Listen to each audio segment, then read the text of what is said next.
Taong 2016 pa nang matapos ang ilang section ng Central Luzon Link Expressway mula Tarlac Interchange hanggang Cabanatuan City. Pero hanggang ngayon, hindi pa rin ito napapakinabangan matapos matenga ang konstruksyon. Isinangguni yan sa inyong Kapuso Action Man.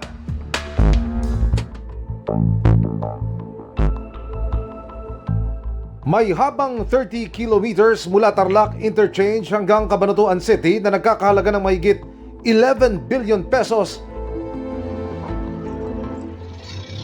ang Central Luzon Link Expressway o CLEX na proyekto ng Department of Public Works and Highways.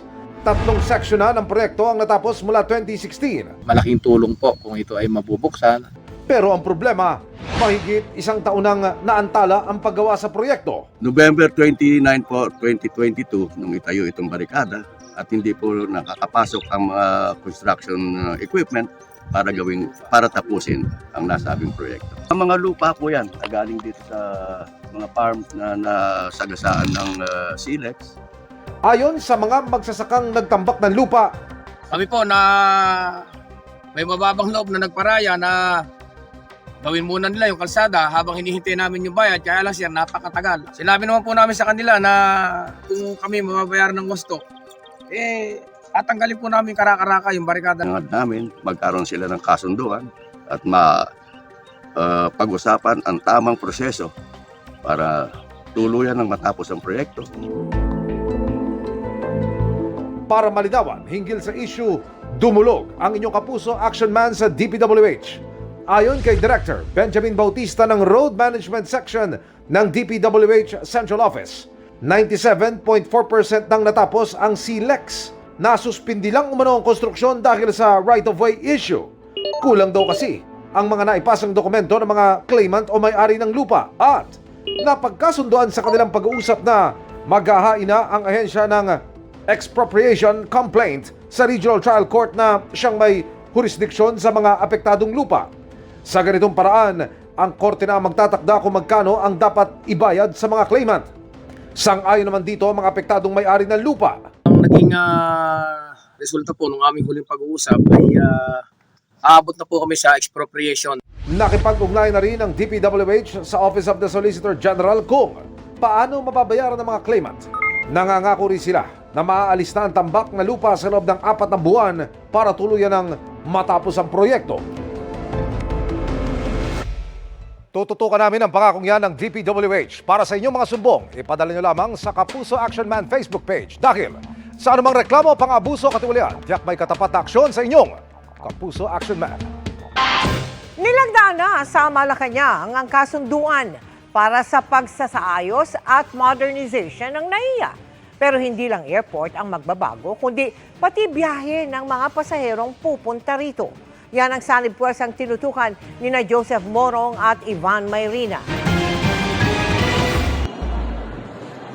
Brownout, palyadong aircon, mga pesting dagat surot, mga kahiyahiyang kwento na idikit sa pangunahing airport ng bansa na ilang beses na rin napasaba sa mga listahan ng mga worst airport sa mundo. Pero inaasahang matutuldukan na raw yan matapos pirmahan kaninang umaga sa Malacanang ang Public-Private Partnership Agreement ng Department of Transportation at ng nanlalong concessionaire na San Miguel Corporation at SAP and Company Consortium. I urge the San Miguel Corporation and Company Consortium to fulfill its commitments to this PPP project. This undertaking is not just about revenues that will be remitted to Treasury alone, but resources invested in the airport, and in many ways, it is an investment in our future.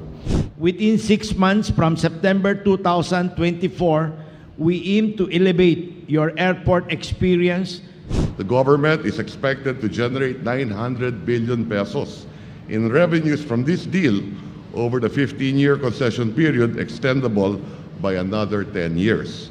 This means that the government is guaranteed a healthy income stream.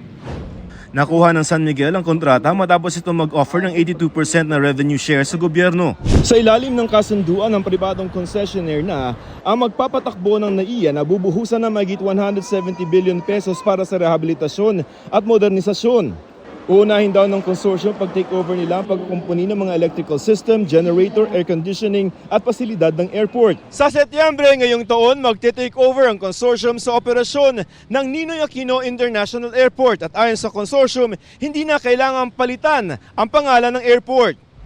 1987 nang gawing Ninoy Aquino International Airport ang dating Manila International Airport sa bisa ng Republic Act 6639 matapos paslangin sa tarmac si Noy Senador Benigno Ninoy Aquino noong 1983. Huwag na natin pakialaman yung mga pangalan na yan kasi politika na yan, marami na magagalit dyan. Ang askasuin lang natin yung pagre-repair, pagre-rehab para mawala yung mga nirereklamo ng tao. Kabilang sa mga inaasahang pagbabago ang dagdag na terminal sa lupa ng Philippine Village Hotel sa loob ng 3 taon na kayang maglaman ng 35 million na mga pasahero. Magkakaroon ng walkulator o access road sa pagitan ng Terminal 1 at 2 at mga car park building sa 3 terminal. Para iwas traffic naman papasok ng airport, gagawa ng 3 lane na bypass road mula sa Skyway sa Magallanes diretso sa NAIA Terminal 3 na inaasahang matatapos sa March 2025. May bagong OFW lounge na may libreng snacks. Imo-modernize din ang mga X-ray machine at gagamit ng QR codes. Sa pag-check-in, gagamit din ng visual docking system. Itataas din kalaunan ang kasalukuyang 550 pesos na passenger terminal fee na isusunod daw sa rate na itinakda ng Asian Development Bank. Aminado si Ang nasagad na ang kapasidad ng NAIA kaya oras na magawa ang Bulacan International Airport na 100 milyong pasahero ang kapasidad, doon pwedeng ilagay ang susobra sa NAIA. Oras na mag-take over ang consortium, magiging regulator ang Manila International Airport Authority o MIA. The whole operations will be for the responsibility of the operator. Yung airport police for one becomes the responsibility of MIA. Para sa GMA Integrated News, Joseph Morong, Ivan Mayrina, nakatutok, 24 oras. Umamin sa pagpatay sa mag-inang balikbayan sa Tayabas, Quezon ang isa nilang kaanak. Hawak na siya ng pulisya habang tinutuntun pa ang asawa niyang sangkot din umano sa krimen. At nakatutok si June Veneracion. Sa likod ng bahay na ito sa Tayabas, Quezon, natagpuan sa isang mababaw na hukay ang labi ng mag-inang Lori Litada at Mai Mutegi. Isang buwan na silang nawawala noon matapos umuwi sa Pilipinas galing Japan. 2 individual, babae, na may mga tama ng saksak at matigas na bagay sa kanilang katawan. Iniintay na lang po nila na may issue po yung search warrant kasi kinordon po nila yung bahay kung saan po na-recover yung bangkay po ng 2 biktima. Sa pagpapatuloy ng investigasyon ng pulisya, isang kaanak ng mga biktima ang umamin na sa ginawang pagpatay sa mag-ina. Hawak na siya ng pulisya pero nasa ospital ngayon matapos umanong magtangkang magpakamatay. Pinaghahanap naman ng kanyang asawa na sangkot din umano sa krimen. Pero meron pa raw 2 persons of interest na hinahanap. Ayaw pang sabihin sa ngayon ng PNP kung ano ang kani-kanilang papel sa pagpatay sa mag-ina. Pero meron na raw silang hawak na sapat na ebidensya para magsampa ng kaso. Isang tinitingnan po natin is personal grudge and possibly money matters. It was reported na may dalaw daw pong pera po itong biktima natin when they arrived from Japan po. Para sa GMA Integrated News, June Veneracion, nakatutok, 24 oras. Nasa kote ang 18 anyos na babaeng bugaw at kasabwat din umano sa panggagahasa sa mga biktima. Tunghayan sa aking eksklusibong pagtutok. Agad pinasok ng mga nakasibilyang pulis ang kainang ito nang makumpirma ng naroon ang kanilang target at nang masalubong ito habang paakyat sa ikalawang palapag. May warrant ka ha? Dali lang. Nabulaga ang 18 anyos na babaeng sisilbihan ng warrant of arrest. Ito ba yun? Basahan mo. Inaresto siya sa kasong 3 counts ng rape at 3 counts ng human trafficking. Ayon sa Eastern Police District, sex worker umano ang suspect. 2 taon na ang nakalilipas ng kasuhan daw ang suspect nang ipadate niya sa 3 magkakahiwalay na parokyano ang ilang babae na walang kaalam-alam daw gagawin na palang prostitute. Ang kanyang biktima ay isang minor de edad. Siya po ang nagsilbing bugaw o hanap ng customer. Kinasuhan din daw siya ng rape dahil sa pagiging accomplice o pakikipagsabwatan sa mga parokyano. This is the outcome of the investigation being conducted by our Pasig Police Station with the assistance of social worker. So they were able to refer this to the prosecutors. Then it was established with the sufficient evidence. Kasama rin sa kinasuhan ng 3 John Does. Sila yung 3 lalaking nakipagtransaksyon sa suspect. Nagpadala kami ng mensahe sa suspect na nasa kustudiya ng Pasig Police Women's Detention Facility para mahingan siya ng komento pero hindi pa siya sumasagot. Sa ating mga magulang, maging alerto tayo sa mga aktibidad ng ating mga anak. I-educate. Para sa GMA Integrated News, Emil Sumangil, Nakatutok, 24 Oras. Pag-aaralan daw muna ni Senate President Juan Miguel Zubiri ang tugon ni Pastor Apollo Kibuloy sa show cause order ng Senado bago desisyonan ang hiling na arrest warrant laban sa pastor ng isang komite. Nakatutok si Jonathan Anda. A request for the Senate President to issue an arrest order against Apollo C. Kibuloy. Anumang oras, lalabas na raw ang arrest order ng Senado laban kay Pastor Apollo Kibuloy ayon kay Senator Risa Hontiveros. Yan ay matapos ibasura ng Committee on Women, Children, Family Relations and Gender Equality na pinamumunuan ng Senadora ang tugon ng kampo ni Kibuloy na bawiin at isantabi ang show cause order at mga sabina laban sa pastor.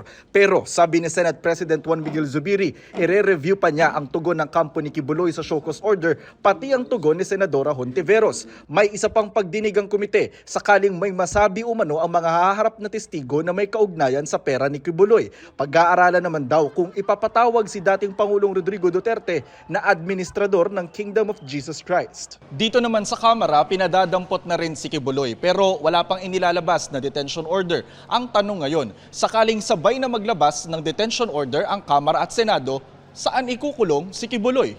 Baka mas appropriate that the detention order be with the Senate. Kung ganon ay wini-welcome ko po yun dahil isa na namang halimbawa ng interparliamentary courtesy na ibinibigay traditionally ng dalawang houses sa isa't isa. Kapag mayroong pina-appear o pina-aresto ang Senado, ay naalagaan silang lahat dito sa Senado. Para sa GMA Integrated News, Jonathan Andal, Nakatutok, 24 Oras.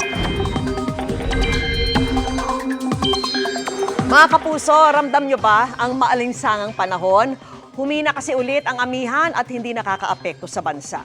Naranasan din yan itong weekend, lalo ng mga taga-Virac, Catanduanes. Umabot ang heat index o damang init sa 47 degrees Celsius noong Sabado at 44 degrees Celsius kahapon. Easterlies o yung mainit at maalinsangang hangin galing sa Pacific Ocean ang umiihip sa halos buong bansa, kaya asahang magpapatuloy ang mainit na panahon. Pero sabi po ng Pag-asa, posibleng magparamdam ulit ang amihan mula Miyerkules. Patuloy natin itong imomonitor sa mga susunod na araw. Sa datos po ng Metro Weather, may tsansa ng ulan bukas ng umaga sa Quezon at Northern Palawan. Pagdating ng hapon, posible na ring ulanin ang ilang bahagi ng Ilocos Provinces, Zambales, Bataan, Mindoro Provinces at iba pang bahagi ng Palawan. Sa Metro Manila, mainit na panahon ulit ang inaasahan. Magdala po ng payong na panangga sa init at sa tsansa ng localized thunderstorms sa hapon o sa gabi. Maaliwalas naman ang panahon sa Visayas, maliban lang sa kalat-kalat na panandali ang ulan sa mga probinsya ng Negros, Cebu, Samar at Leyte. Maghanda rin ang mga taga Sulu Archipelago, Northern Mindanao, Zamboanga Peninsula at Soc-Sargen sa tsansa ng ulan, lalo na po sa hapon. Sa ngayon, wala namang namamataang sama ng panahon o bagyo na iiral sa PAR ngayong linggo. 17 anyos nang mabuntis si Sarah, di niya tunay na pangalan. Di raw planado ang pagbubuntis na ito na labis daw niyang ikinatakot. Hindi ko alam kung paano ko bubuhayin siya, ganito ganyan, kasi mahirap lang po yung buhay. Bagamat biyaya niya raw maituturing ang anak. May nakikita lang. Ano po yung nakikita mo? Pwede mo Yung mga nakahubad po. Oo, Ng saan? mga social media po. Nagtututo po. Gaya ni Sarah, marami pang kababaihan ang maagang nagbubuntis.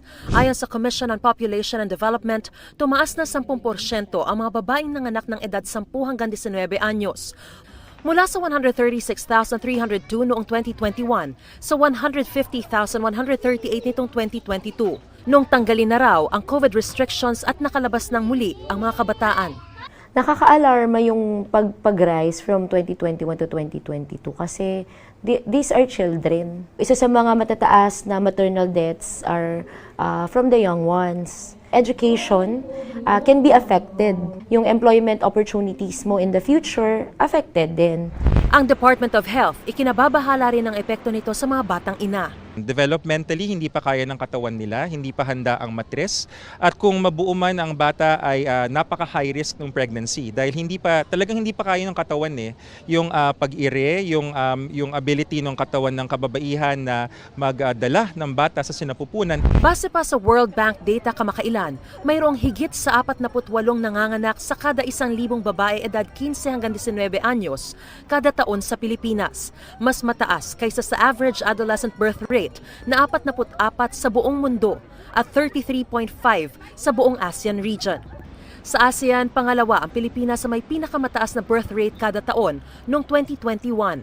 Sari-sari raw ang dahilan kung bakit maagang nagbubuntis ang ilang kababaihan, kabilang na ang exposure sa malalaswang mga palabas. Katunayan, ayon sa Young Adult Fertility and Sexuality Study of 2021, 18% ng mga kabataang Pilipino ang exposed na sa pornographic and sexually explicit content.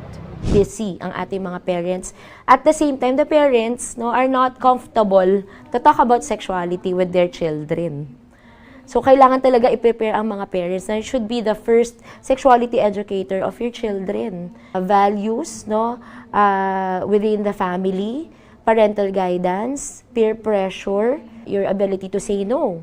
Kaya panawagan ng Commission on Population and Development, we are calling on all players to make adolescent pregnancy an urgent national priority. We are also calling for the passage of the Adolescent Pregnancy Prevention Bill. Para sa GMA Integrated News, Mariz Umali, nakatutok, 24 oras.